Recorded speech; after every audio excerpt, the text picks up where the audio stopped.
नमस्कार, मैं हूं गोविंद पंत राजू और आप देख रहे हैं द फ्री प्रेस का कार्यक्रम आपकी बात। आपकी बात में आज हम बात करेंगे उत्तर प्रदेश में प्रतियोगी परीक्षाओं के जो लगातार एक के बाद एक सिलसिले हैं, उनमें जिस तरह से सेंधमारी की जा रही है, जिस तरह से पेपर लीक आउट हो जाते हैं, किस तरह से उनमें जो सॉल्वर्स हैं वो प्रतियोगी उनकी जगह वो जाकर वहाँ परीक्षा दे रहे होते हैं और जो सरकार की नौकरियां देने का जो रास्ता है, उस रास्ते में बहुत बड़े पैमाने पर जो पैरेलल एक पूरा तंत्र चल रहा है, समानांतर तंत्र, उस तंत्र की सेंधमारी है और वो तंत्र बहुत बुरी तरह से जो नौकरी के लिए जो इच्छुक बेरोजगार हैं, उनके सपनों पर पानी फेर रहा है। अनेक बार इस तरह के उदाहरण उत्तर प्रदेश में अभी हाल के इस सरकार के आने के बाद देखने को मिले हैं। जब कोई परीक्षा पूरी की पूरी परीक्षा रद्द करनी पड़ी हो, नकल हो जाने की वजह से, पर्चा लीक हो जाने की वजह से या परीक्षा किसी तरह से हो गई हो, उसके बाद पता लगा कि इसमें अनेक तरह की धांधलियाँ हुई हैं और मामले अदालतों में पहुँचे और अदालतों में जाने के बाद वो परीक्षाएँ रद्द हो गईं। जिन लोगों ने नौकरी के सपने के लिए वो परीक्षा दी थी, उनके सपने धूल-धूसरित हो गए। और एक तरफ योगी सरकार कहती है हम सब लोगों को, बेरोजगारों को सपने दिखा रही है कि हम नौकरियां देंगे, इतनी नौकरियां देंगे, इतनी नौकरियां दे रहे हैं। हमने जो सरकारी नौकरियों का जो रास्ता है उसमें सारे भ्रष्टाचार खत्म कर दिए हैं। लेकिन दूसरी तरफ दिखता है कि भ्रष्टाचार का घुन इस तरह से उस नौकरी देने वाले तंत्र में लगा है कि कोई भी परीक्षा ऐसी नहीं है जिसमें प्रतियोगी अगर परीक्षा देने के बाद अपने घर जाए और वो निश्चिंत होकर ये मान ले कि उसने जो परीक्षा दी है अब उसका रिजल्ट ही उसका इंतजार करना पड़ेगा। हर बार कोई न कोई वजह होती है, हर बार कोई न कोई कारण होता है और परीक्षा या रद्द हो जाती है, स्थगित हो जाती है, टाल दी जाती है या पूरे परिणाम रोक दिए जाते हैं। कभी अदालतों से होता है, कभी पुलिस और जो एसटीएफ जैसे तंत्र हैं उनकी धरपकड़ के जरिए होता है। अभी हाल में जो टीईटी का जो पूरा एक परीक्षा हुई थी जिसमें 21.5 लाख बच्चों ने जिन रोजगार के लिए, नौकरी के लिए ये परीक्षा दी थी और वो परीक्षा केंद्रों तक पहुंच गए थे। कई जगह परीक्षा शुरू भी हो गई थी, लेकिन अचानक पता लगा कि बहुत बड़े पैमाने पर पेपर जो है वो लीक हो गया है। तमाम जगह वो सोशल मीडिया पर वो पेपर बिक रहा है। लखनऊ में एसटीएफ को मामले की तह तक जाने के लिए 10,000 रुपए में सॉल्वर से पर्चा खरीदना पड़ा और जब कंफर्मेशन हुआ कि ये वही पर्चा है, तब प्रतियोगिता रद्द की गई। छात्रों को जो लोग परीक्षा देने आए थे उनको बहुत परेशानियों का सामना करना पड़ा और ये पहली बार नहीं हुआ है। ये जो विभाग है, जो ये संस्था है, परीक्षा नियामक प्राधिकरण जो है, ये पहले भी इस तरह की परीक्षाओं में ऐसी गड़बड़ियां कर चुका है। टीईटी की परीक्षा में जो शिक्षक सहायक शिक्षक भर्ती परीक्षा थी उसमें 68,500 छात्रों की वो जो परीक्षा थी उसमें जब मामला अदालत में गया तो पता लगा कि जिन्होंने परीक्षा नहीं दी थी उनको पास घोषित कर दिया गया। जिन दूसरे के नंबर दूसरों पर चढ़ा दिए गए और बहुत बड़े पैमाने पर उसमें धांधली हुई। सारी वो जो परीक्षा के परिणाम है वो रद्द हुए। आखिर क्यों ऐसा हो रहा है? सरकार के दावों और जमीन की जो असलियत है उसमें इतना फर्क क्यों है? इस मुद्दे पर बात करने के लिए हमारे साथ मौजूद हैं वरिष्ठ पत्रकार शरद प्रधान, वरिष्ठ पत्रकार आलोक जोशी, थोड़ी देर में हमसे जुड़ेंगे वरिष्ठ पत्रकार हुसैन अफसर और उत्तर प्रदेश में राज्यपाल के कानूनी सलाहकार रहे और पूर्व न्यायाधीश चंद्रभूषण पांडे जी और बेसिक शिक्षक संघ से हमारे साथ मौजूद हैं विनय सिंह। आप सबका इस कार्यक्रम में स्वागत है। बातचीत की शुरुआत मैं सबसे पहले विनय जी आपसे करना चाहता हूँ। क्यों बार-बार ऐसा हो रहा है? क्यों जो लोग नौकरी के लिए आवेदन कर रहे हैं, परीक्षाएं दे रहे हैं, उनको एक तरह से छला जा रहा है, उनके साथ ऐसा धोखा हो रहा है? आपको कहाँ गड़बड़ी इसमें दिखती है क्योंकि आप इस तंत्र से करीबी से जुड़े हैं? नमस्कार सर। ये जो 29 तारीख को ये परीक्षा जो इसका होनी थी और 29 तारीख को 29 लोग ही गिरफ्तार हुए इस धांधली में। ये रविवार को ही परीक्षा शुरू होने से पहले पेपर ये लीक हुआ था।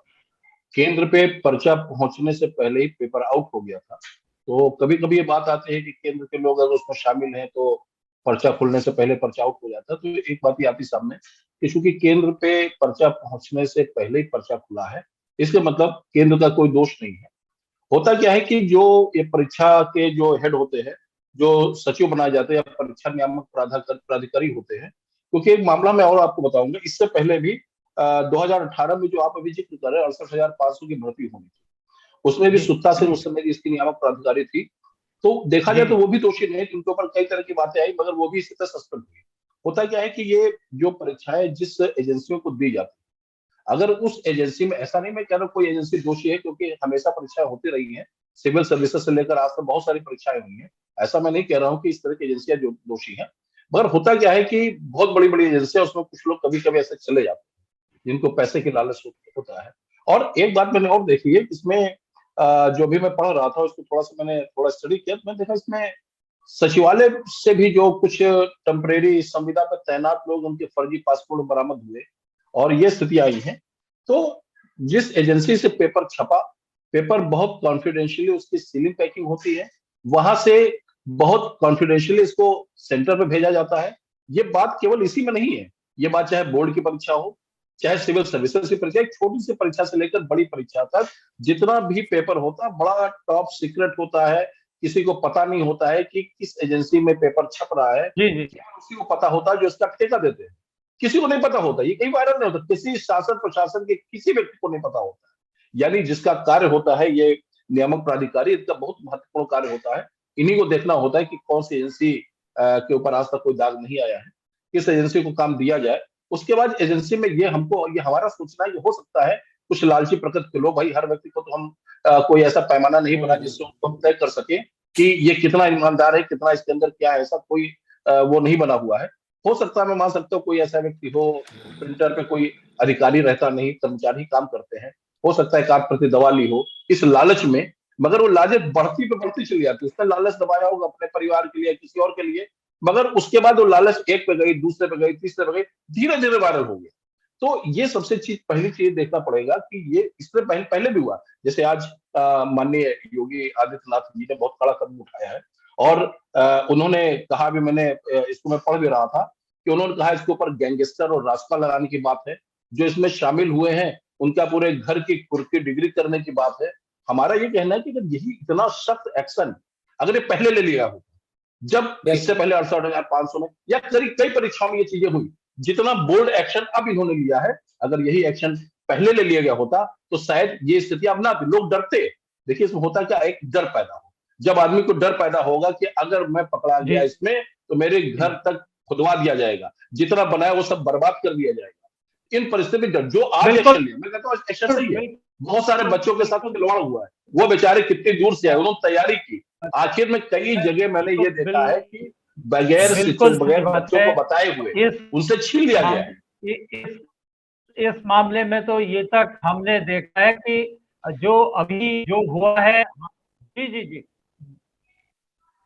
जी विनय जी, आपके पास है। जो जी आपने जी बात कही कि अगर ये सख्ती पहले लागू की गई होती तो निश्चित तौर पर इसका कोई नतीजा देखने को मिलता। लेकिन इस बार का जो इसको जानना चाहूंगा, हैरानी इस बात से हो रही है कि एसटीएफ ने आज जिनको गिरफ्तार किया है वो परीक्षा नियामक प्राधिकारी उस संस्था के सचिव हैं, और उन्हीं पर ये जिम्मेदारी थी कि वो परीक्षा को जो पर्चा है उसकी जो प्रक्रिया है उसको उसकी गोपनीयता को और उसकी जो प्रक्रिया है उसको गंभीरता से उसका पालन कराएं। लेकिन अभी जिस तरह की जानकारी सामने आई है उसमें यह पता लगा है कि उन्होंने जिस संस्था को, दिल्ली की जिस संस्था को पर्चा छापने के लिए दिया, वो इसके लिए अधिकृत ही नहीं थी, वो इसके योग्यता के मानदंडों को ही पूरा नहीं करती थी, और उसने अपने बजाय अपने 4 सब वेंडरों को पर्चा छापने को दे दिया, और इस तरह से जो पर्चा लीक हुआ है उसका एक बहुत आसान रास्ता बन गया, क्योंकि जो सीक्रेसी का जो प्राविधान था उसका कहीं पालन ही नहीं हुआ। आप कितना गंभीर इसको मानते हैं कि अगर सरकार के अधिकारी जिन पर गोपनीयता बनाए रखने की जिम्मेदारी है वो इस तरह से लापरवाही काम करें, तो क्या ये सरकार पर ये जिम्मेदारी नहीं जाती है? सिर्फ अधिकारियों को गिरफ्तार करने, सस्पेंड करने, पहले भी सस्पेंड हुए फिर बहाल हो गए, इससे क्या सरकार का दायित्व तो खत्म हो जाएगा? नहीं नहीं सर, सरकार का दायित्व तो खत्म नहीं होता है, क्योंकि विनय जी ये सवाल वो सरकार। विनय जी ये जी सवाल जी मेरा सरज जी से है। जी हाँ ओके अच्छा, बताइए। ओके मैं यही सोच रहा था। हाँ गोविंद, मेरा मानना तो ये है कि इसकी कड़ी अभी और लंबी होगी, क्योंकि ये वहीं पे खत्म नहीं होती होगी। अगर ये ऐसी अनऑथराइज्ड एजेंसी को जो नॉर्म्स फुलफिल नहीं करती थी उसको अगर कॉन्ट्रैक्ट दिया गया और उसने सब कॉन्ट्रैक्ट कर दिया, इसका मतलब है कहीं ऊपर से मौखिक आदेश आए होंगे और वो सेटिंग होगी ऊपर वाले की। देखिए जनरली इस तरह के जब मामले होते हैं तो ये दुर्भाग्य है कि मिडिल लेवल के लोग पकड़ लिए जाते हैं, नीचे के लोग लटका दिए जाते हैं, लेकिन जो टॉप के लोग हैं ये कारनामा जो है बगैर टॉप लेवल से मतलब कि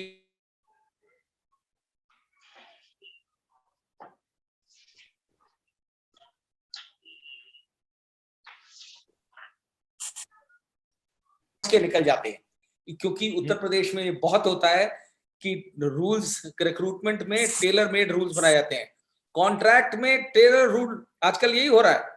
ये जो परचेजेस में इस तरीके का बनाया जाता है, टेंडर इस तरीके का बनाया जाता है जो टेलर मेड है किसी के लिए, जो जितनी कंडीशंस फुलफिल करते हैं वो आते हैं, उनको काट दिया जाता है टेक्निकल ग्राउंड्स पे, फिर कॉन्ट्रैक्ट उसको दे दिया जाता है। तो इसमें भी इसी तरीके की हरकत शामिल है और लंबा पैसा चला होगा। ये छोटा मोटा ये उस तरह का काम नहीं है कि आपने किसी को छोटे भैया को प्रिंटर दे दिया और उस प्रिंटर ने सब कॉन्ट्रैक्ट कर दिया।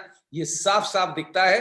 तो इसमें मुख्यमंत्री जी को चाहिए, अगर वाकई में ये तो बहुत अच्छा इन्होंने कहा विनय सिंह जी ने कि ऐसी कार्रवाई अगर पहले कर लेते तो ये नौबत नहीं आती। अब तो इसलिए करी गई है क्योंकि चुनाव है, अब ये भी खराब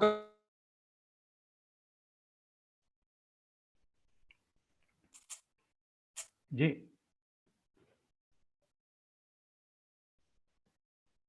इस सरकार में उम्मीद नहीं थी क्योंकि योगी आदित्यनाथ को माना जाता था कि बहुत ईमानदार आदमी और जो कहते हैं वो करते हैं, लेकिन इससे प्रूव होता है कि यहाँ पे भी वैसे ही काम चल रहा है जैसे पहले की सरकारों में होता था। बिल्कुल, जो स्थितियां हैं वो बदली नहीं है। हालांकि समाजवादी पार्टी की सरकार में हम सब जानते हैं कि नियुक्तियों के लिए सीधे सीधे वसूली होती थी, सीधे सीधे पैसा लिया जाता था, मगर परीक्षाएं किसी न किसी तरह से एक सफल होती दिखाई देती थी।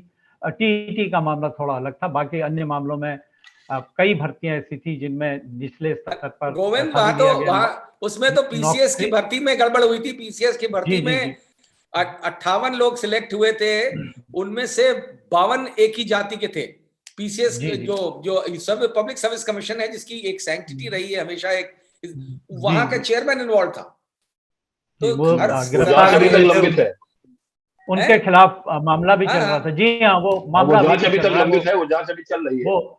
वो जमानत पर जांचें चलती रहती हैं, यही तो देश में समस्या है, जांचें ही चलती रहती हैं और फिर जो भी आता है दूसरा उसको खत्म नहीं करता है। आलोक, पिछली सरकार का भी कार्यकाल आपने देखा नौकरियों को लेकर, और मौजूदा सरकार का कार्यकाल भी आप देख रहे हैं परीक्षाओं और नौकरियों को लेकर। बातें बड़ी बड़ी हैं लेकिन जमीन में सब कुछ वैसा ही वैसा दिखता है। आपको क्या लगता है कहाँ ये इसकी वजह क्या है? ये क्या पूरा हमारा तंत्र इतना भ्रष्ट हो गया है, या ऊपर से जो राजनीति है, जो राजनीतिक आका हैं उनकी तरफ से इस तरह के निर्देश, उनकी तरफ से इस तरह के संदेश होते हैं कि भ्रष्टाचार चलता रहे और लोगों को परेशानी होती रहे? सरकार के सामने नौकरियां देने का दबाव है, लेकिन उसका नौकरी देने का जो रास्ता है वो इस तरह के जो तरीके हैं उनसे बंद हो जाता है। आप कैसे देखते हैं इसको? जी, तो वो तुम्हारी फाइल में गांव का मौसम बहुत गुलाबी है, आपने सुना होगा। तो ये चक्कर असली वहां है कि फाइलों में आप गुलाबी मौसम दिखाना चाहते हैं और नौकरियां, ईमानदारी की बात ये है, अभी चंद्रभूषण पांडे जी यहाँ बैठे हुए हैं, जिस वक्त वो बात करेंगे तो वो बताएंगे इसकी असलियत, क्योंकि इन्होंने बहुत जिसको कहते हैं बर्ड आई व्यू इनके पास है इस पूरे तंत्र का। लेकिन मुझे ऐसा लगता है कि नौकरियां हैं नहीं, नौकरियां जो हैं उनमें ही ये मार मची हुई है कि इनको तनख्वाह कहां से दें, इनकी पेंशन कहां से लाएं, जिनको भी बनती है पेंशन। और ऐसे में दबाव लगातार है। चुनाव के पहले आप वादा करते हैं कि हम इतनी नौकरियां देंगे, इतने रोजगार देंगे, दूसरी सरकार पे उंगलियां उठाते हैं। पिछली सरकारों के दौर में आपने एक सरकार का नाम लिया, मुझे लगता है पिछली 3 सरकारों के दौर में यह लगातार रहा है कि या तो पैसे लेके लोगों को रखा जा रहा था या फिर अपनी जात के लोगों को भरने की बड़ा सा अभियान चलता था कि वो जाति के आधार पर, और खास तौर पर पुलिस में वो नियुक्तियां होती थी। उसके अलावा पीसीएस एग्जाम का हाल शरद जी ने भी बताया ही। तो अब दबाव क्या है, ऐसा लग रहा है और ये आरोप लग रहा है बेरोजगारों की तरफ से लगाया जा रहा है, वो ये है कि सरकार नौकरियां नहीं देना चाहती है, लेकिन नौकरियां देती हुई दिखना चाहती है। इसलिए इस तरह के कांड करके वो पहले भी हो चुके हैं कि पर्चा लीक कर दो, अब ये टल जाएगा एक आध महीने, तो अब कहा गया है कि एक महीने के अंदर करा देंगे, लेकिन पता नहीं करा पाएंगे या नहीं करा पाएंगे। फिर आचार संहिता आ जाएगी, उसके आ रास्ते में आ जाएगी। जाएंगे कि अब हम कोड ऑफ कंडक्ट हो गया जी, हम तो चाहते थे लेकिन कर नहीं पाए। इस कांड में विशेष तौर पर जो हुआ है वो उस पर ध्यान दीजिए कि सुबह जी लोग पर्चा देने बैठे हैं, लगभग जी 26 लाख लोग, शायद मेरे ख्याल से 26 लाख आंकड़ा है। ये लोग अपने अपने सेंटर पे गए, वहां इम्तिहान देने बैठे। इनमें से बहुत सारे लड़के होंगे, आसपास रहते होंगे अपने एग्जाम सेंटर के, लेकिन बड़ी संख्या ऐसे लोगों की थी जो अपने शहर से दूर जाकर बसों से गए थे, ट्रेन से गए थे, इम्तिहान दे रहे थे। कुछ लड़कियां थीं जो अपने माता पिता भाई बहन किसी के साथ गई थी, और उनके मोबाइल फोन रखवा लिए जाते हैं। आपको पता है मोबाइल फोन ले जाने की इजाजत जी नहीं होती जी है, जी जी बाहर जी रखें तो चोरी हो जी जाएगा। एग्जाम शुरू होने के बाद आधा इम्तिहान हुआ है तो अचानक आके पर्चे छीन लिए गए, कहा गया कि आप जाइए। ये पर्चा लीक हो गया था, चलिए हो गया था, जो एग्जाम चल रहा था आप उसको हो जाने देते, इसमें क्या समस्या थी, ये मुझे समझ में नहीं आ रहा है। बाद में आप कहते हैं ठीक है ये रद्द किया जाएगा क्योंकि इसमें ये पर्चा लीक हुआ है। उसी समय इतना हंगामा मचाने की, सबको परेशान करने की क्या जरूरत थी? और एक सवाल पिछले जो लीक हुए हैं उनसे उठ रहा है। इस बार तो सरकार ने कह दिया कि साहब हम बस का किराया भी दे देंगे, आपको एडमिट कार्ड दिखा के आप बस में फॉर्म सफर कर पाएंगे और फीस जी भी नहीं देनी पड़ेगी। लेकिन ये सवाल जी भी सरकार की नीयत पे उठ रहा है कि भाई क्या सरकार इस तरह के इम्तिहान करा के लोगों से जो एप्लीकेशन फीस आती है, फॉर्म बेचने की फीस आती है, वो भी इस हालत में है उनका खजाना कि वो उसकी वसूली में भी लगी है।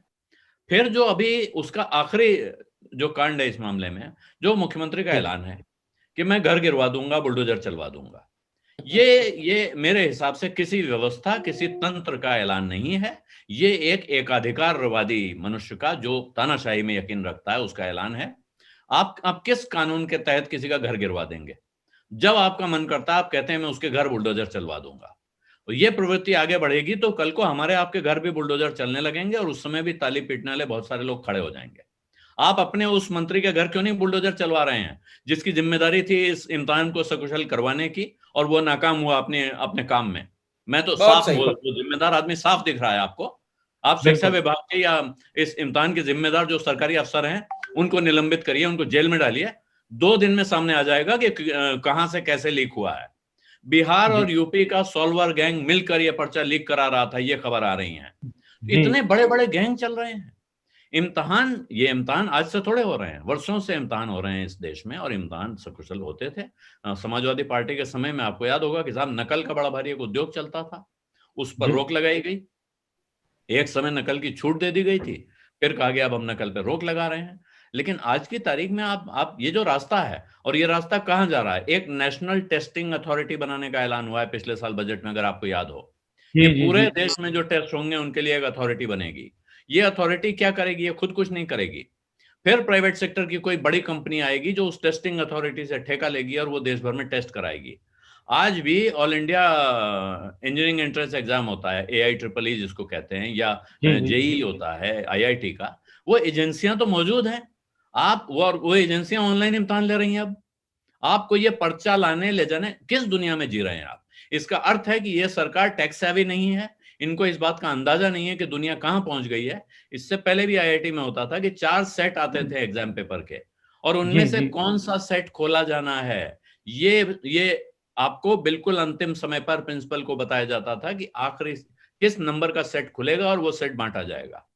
तो जी इसके बाद ये गुंजाइश कैसे रह जाती है कि जिस प्रेस में पर्चा छपा है वहां से किसी ने निकाल दिया होगा, जो कुरियर उसको लेके जा रहा है उसने निकाल दिया होगा? मुझे लगता है जो शरद जी कह रहे हैं वो बिल्कुल 100% सच बात है।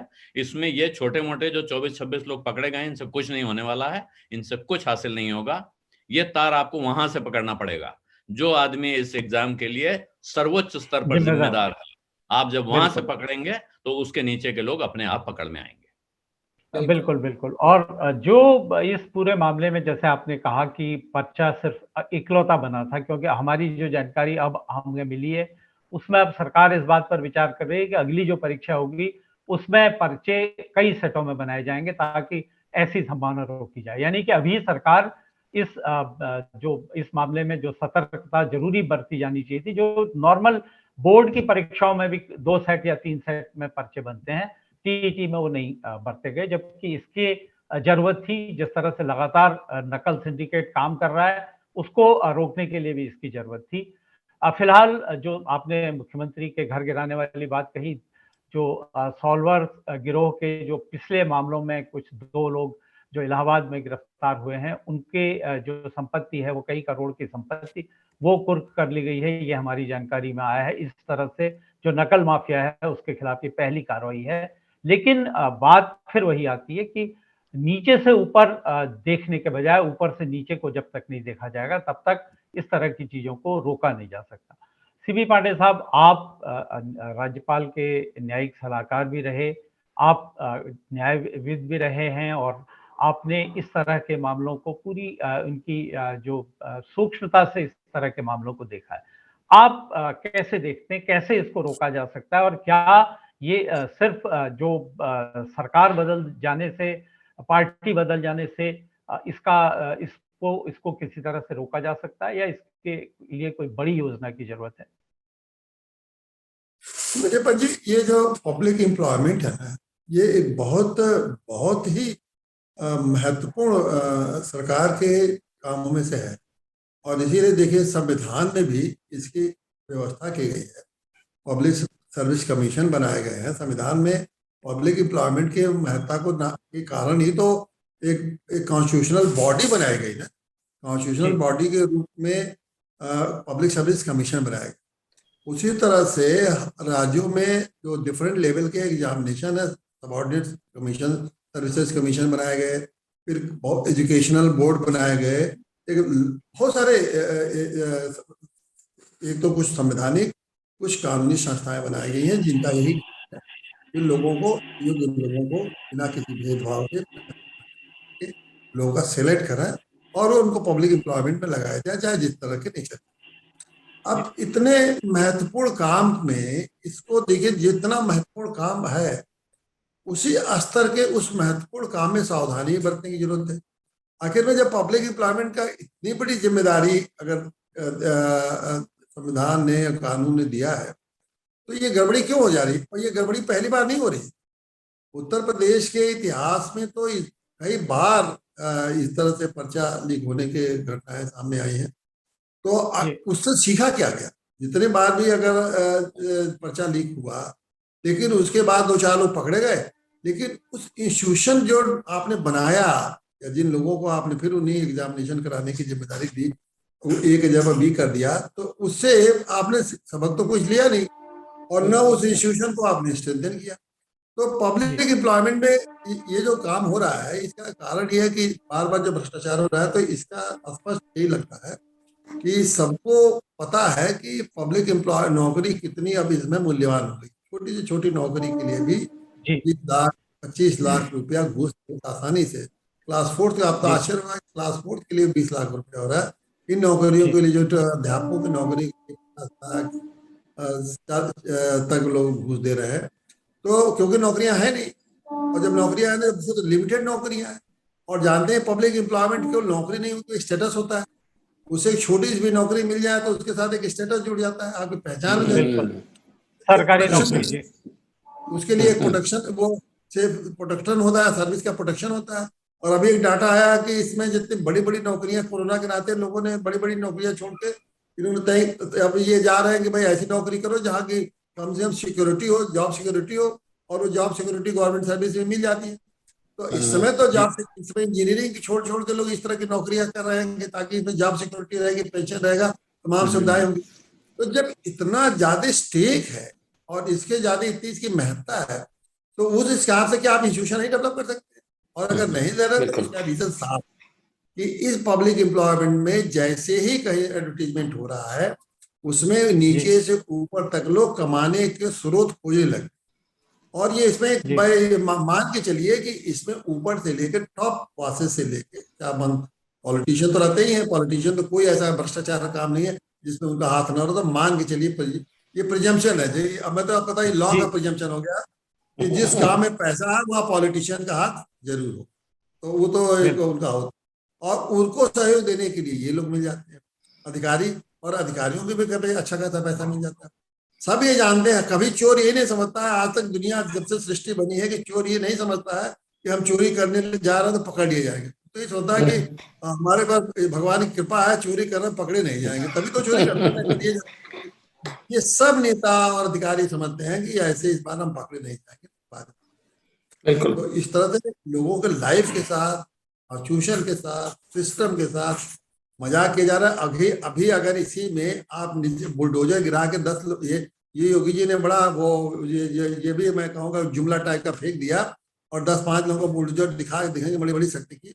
अरे बुलडोजर का अगर वास्तव में शक्ति दिखाना है तो नीचे से ऊपर तक जितने अगर 100, 150, 250, 400 ऑफिसर इन्वॉल्व है, उनके ऊपर सबको एनएसए बंद करिए। देखिए अगले बार से आपको कभी भी इस तरह के नौकरियों में, जब मंत्री से लेके 80 तक अगर एनएसए में सबको आप बंद कर दीजिए, बाहर छोड़िए, अपने स्टाफ को बंद कर दीजिए। देखिए अगली बार से कोई भी इस तरह के मामले सामने आएंगे। तो ये शक्ति इस तरह की बुलडोजर घर गिराने से शक्ति नहीं होती है, क्योंकि वो लोग तो घर गिरेगा उसका, बाकी ये तो बच जाएंगे सारे पब्लिक सर्वेंट। और सारे पब्लिक सर्वेंट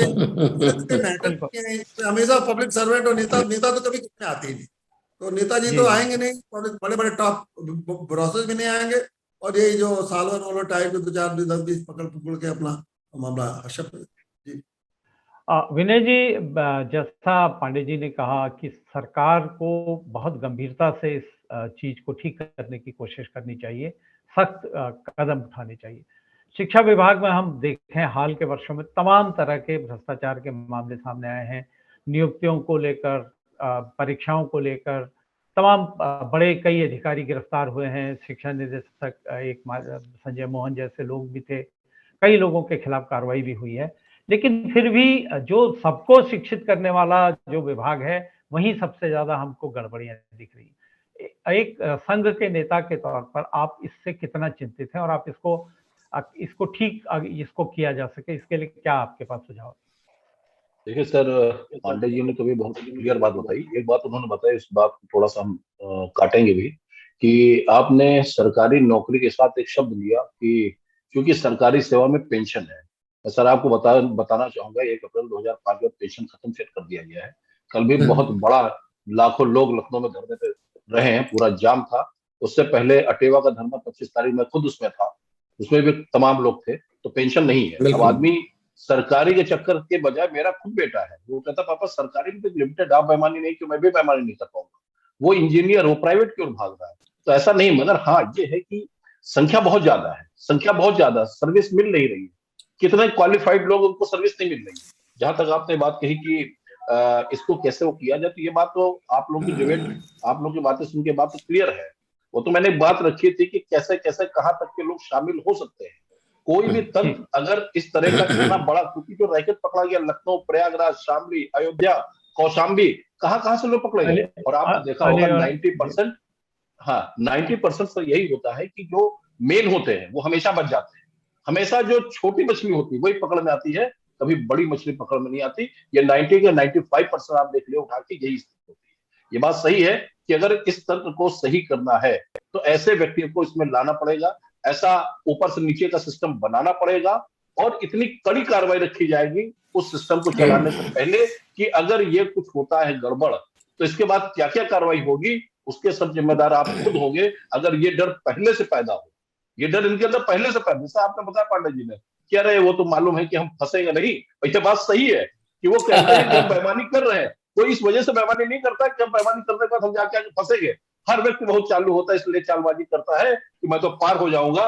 मगर जो झूठ और मक्कार लोग होते हैं उनकी स्थितियां यही होती है जो इस केस में हुई है। तो कम से कम एक डर का माहौल ऐसा होना चाहिए, ऐसे ईमानदार अधिकारियों को लाना चाहिए, और ऐसे ईमानदार अधिकारी हो जिनके ऊपर शासन, प्रशासन और इन मंत्रियों का दबाव ना हो। ये फैक्ट है कि इसमें कुछ ना कुछ ऊपर शासन का दबाव होगा, क्योंकि शासन तक के इसमें हमने बताया आपको लोग शामिल थे, फर्जी पास पकड़े गए। तो ये छोटा मोटा नहीं था, और ये प्लानिंग एक दिन की नहीं है। ये प्लानिंग परीक्षा होने से कई महीनों पहले से चल रही थी। क्या क्या सेटिंग होगी, कैसे होगी, क्या किया जाएगा। इसको अगर आप शुद्ध नाम से दें तो जैसे हम लोग आतंकवादियों के स्लीपर सेल नहीं देखते, छोटे छोटे बिल्कुल तो ये बिल्कुल सही बात है। बिल्कुल इसी तरह बिल्कुल इसको ये बहुत पहले से प्लानिंग की गई होगी। छोटे छोटे मोहरे, जैसे हम चाणक्य नीति पढ़ते हैं बचपन से, उन्होंने उठा के किसी महिला को वहां रख दिया, वो बड़े होने पर काम आई। ये बहुत पहले से प्लानिंग, एक दिन की प्लानिंग नहीं, एक दिन की पेपर आउट की बात नहीं है। बिल्कुल ये प्लानिंग बिल्कुल बहुत पहले सही की रही बात है, है। जो जो धीरे धीरे जो ओपन आप होकर और सर ये जो प्लानिंग रखी गई थी, इसमें भी इसलिए नहीं रखी गई हम ओपन होगा। हर आदमी बहुत होशियार था कि हम तो बच जाएंगे, मगर ये मामला ऐसा होता है कि बिल्कुल जब सही मामला बात है, कम है लेकिन तो मेरे ये पास भी है तो मैंने हमको दूसरे को दे देखना दिया। पड़ेगा कि इस तरह के जी जो जी मामले हैं, आपने कहा कि सख्ती हो, लेकिन सवाल ये है कि जब तक राजनीति की तरफ से इस बात के लिए प्रयत्न नहीं होंगे, उसकी तरफ से कोशिश नहीं होगी, तब तक कोई सख्ती हो नहीं सकती, क्योंकि कुल मिलाकर सूत्र तो जो राजनेता हैं उन्हीं के हाथ में है, जो मंत्री हैं उन्हीं के हाथ में। सरद जी, आलोक ने एक बात कही थी कि सरकार के पास नौकरियां नहीं हैं, लेकिन सरकार ये दिखाना चाहती है कि वो नौकरियां दे रही है, और इसलिए इस तरह की परीक्षाएं आयोजित की गई, और फिर इसको एक तरह से पेपर लीक करके परीक्षा को स्थगित कर दिया गया।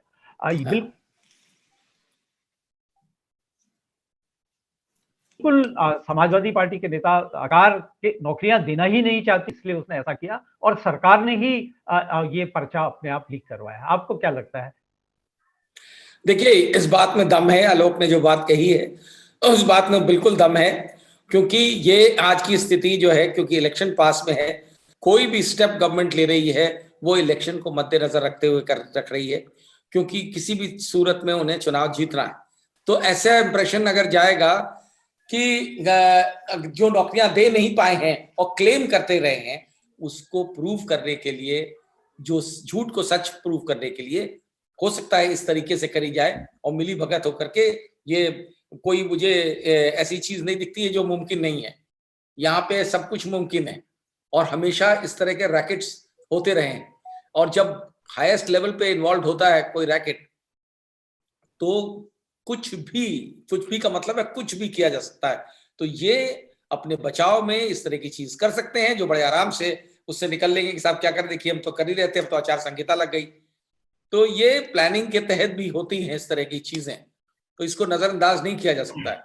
लेकिन बिल्कुल अगर सरकार वाकई में सिंसियर है तो अभी भी इस तरह के एक्शन लेने, बजाय बोलने के कि बुलडोजर चला देंगे, इनको करके दिखाना चाहिए, और करना चाहिए ऊपर से नीचे, नीचे से ऊपर करने से, नीचे चोट भैया तो बहुत सारे हैंग कर दिए जाते हैं, जब कोई बिल्कुल सही ऊपर बात वाला है। हैंग किया जाएगा तब मैसेज जाएगा। बिल्कुल आलोक, जो आप ने जो बात कही थी, और अखिलेश यादव का भी जो आरोप है, उसमें मोटे तौर पर तो वो बिल्कुल ठीक लगता है, लेकिन उसमें एक थोड़ा जो सवाल उठता है वो ये कि ये नौकरी देने की परीक्षा नहीं थी, ये तो शिक्षक उसकी पात्रता की परीक्षा थी कि इसके बाद आप शिक्षक बनने की योग्यता आपके पास हो जाएगी, फिर जब वैकेंसीज निकलेंगी तो आप उसके लायक माने जाएंगे तो नौकरी मिलेगी।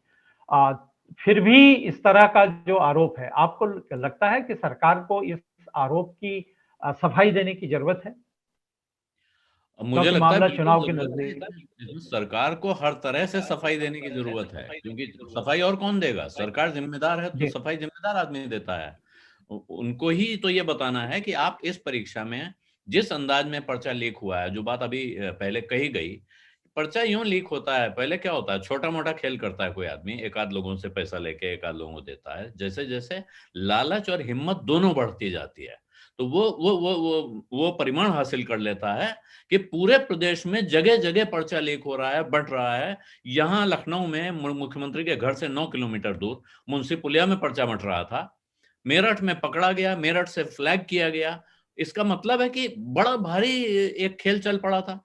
हो सकता है जिस किसी ने पैसा दे के पर्चा खरीदा हो, उसने सोचा हो मैंने इतना पैसा दे दिया है, इसका आधा वसूल लूं किसी दूसरे से। तो इस तरह का अंत में जो आपने शायद बताया शुरू में, पुलिस ने भी 10,000 रुपए देकर किसी से पर्चा खरीदा, जिससे वेरिफिकेशन हुआ कि लीक हुआ है।